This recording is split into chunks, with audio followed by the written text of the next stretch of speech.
একসময় যে সেন্ট মার্টিনের জমি ছিল সোনার চেয়েও দামি, সেই সেন্ট মার্টিনের জমি এখন বিক্রি হচ্ছে পানির দামে।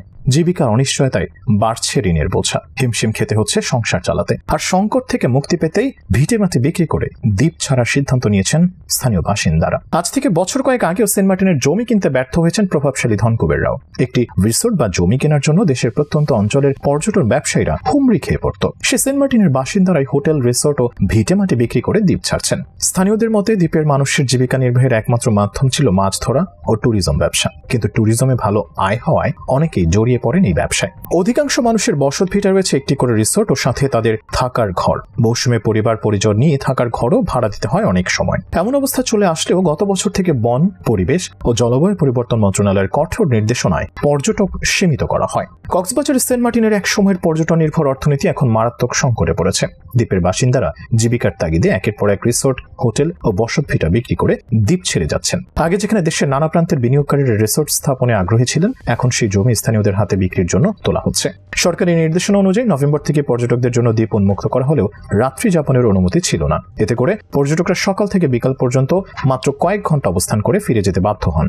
কক্সবাজার থেকে 6 ঘন্টার নৌপথ পাড়ি দিয়ে এত অল্প সময় থাকা পর্যটকদের জন্য কষ্টসাধ্য হয়ে পড়ে। ফলে নভেম্বর ও ডিসেম্বর মাসে পর্যটন কার্যক্রম প্রায় বন্ধ ছিল। পরবর্তীতে জানুয়ারি ও ফেব্রুয়ারি মাসে সীমিতভাবে 2000 পর্যটককে যাতায়াত ও রাত্রি যাপনের অনুমতি দেওয়া হয়, কিন্তু মাত্র 2 মাসের আয় দিয়ে পুরো বছরের সংসার চালানো সম্ভব হয়নি। ফলে অনেক বাসিন্দা বাধ্য হয়ে তাদের রিসোর্ট ও ভিটেমাটি বিক্রি করেছেন। সেন্ট মার্টিন কেন্দ্রীয় জামে মসজিদের খতিব হাফেজ আবুল হোসেন জানান, তিনি 2017 সালে 20 শতক জমিতে দ্বীপ কুটির নামে একটি রিসোর্ট প্রতিষ্ঠা করেন। রিসোর্ট থেকে প্রাপ্ত আয় মসজিদের দায়িত্ব, মাদ্রাসার শিক্ষকতা মিলিয়ে তার পরিবারের 7 সদস্যের জীবিকা চলত। কিন্তু পর্যটক সীমিত হওয়ার পর থেকে রিসোর্টের আয় বন্ধ হয়ে যাওয়ায় তিনি সেটি বিক্রির সিদ্ধান্ত নিয়েছেন। স্থানীয় এক ব্যবসায়ী জানান, সরকারের সীমিতকরণ নীতির কারণে দ্বীপের মানুষ চরম দুর্দশায় পড়েছে। অনেক পরিবার বাধ্য হয়ে স্ত্রীর গয়না বিক্রি করছে, কেউ আবার কাজের খোঁজে মূল ভূখণ্ডে চলে গেছে। সরকার বিকল্প আয়ের আশ্বাস দিলেও এখন পর্যন্ত কোনো কার্যকর ব্যবস্থা নেওয়া হয়নি। সেন্ট মার্টিন হোটেল রিসোর্ট মালিক সমিতির সাধারণ সম্পাদক মনে করেন, দ্বীপে জীববৈচিত্র্য রক্ষার নামে যেভাবে পর্যটন সীমিত করা হয়েছে তা পরিকল্পিতভাবে সেন্ট মার্টিনকে পর্যটন থেকে বিমুখ করার অংশ। তার মতে আগামী ফেব্রুয়ারিতে জাতীয় নির্বাচন ও রমজান সামনে থাকায় পর্যটন মৌসুমেও বড় প্রভাব পড়বে। এদিকে পরিবেশ উপদেষ্টা সৈয়দা রেজওয়ানা হাসান সাংবাদিকদের জানিয়েছেন, নভেম্বর থেকে পর্যটক যাতায়াতের অনুমতি দেওয়া হবে, তবে রাত্রি যাপনের অনুমতি কবে থেকে দেওয়া হবে তা মন্ত্রণালয়ের সঙ্গে আলোচনা করে সিদ্ধান্ত নেওয়া হবে। দ্বীপবাসীরা এখন সরকারের কাছে টেকসই জীবিকা ও বিকল্প আয়ের সুযোগ তৈরির দাবি জানিয়েছেন। তাদের আশা, যথাযথ নীতিমালা প্রণয়ন করে সেন্ট মার্টিনে আবারও পর্যটন ব্যবসা সচল করা হবে, যাতে মানুষের নিজেদের দ্বীপ ছাড়তে না হয়। প্রশাসনিকভাবে সেন্ট মার্টিন একটি ইউনিয়ন। দ্বীপটিতে প্রায় 10,000 মানুষের বাস।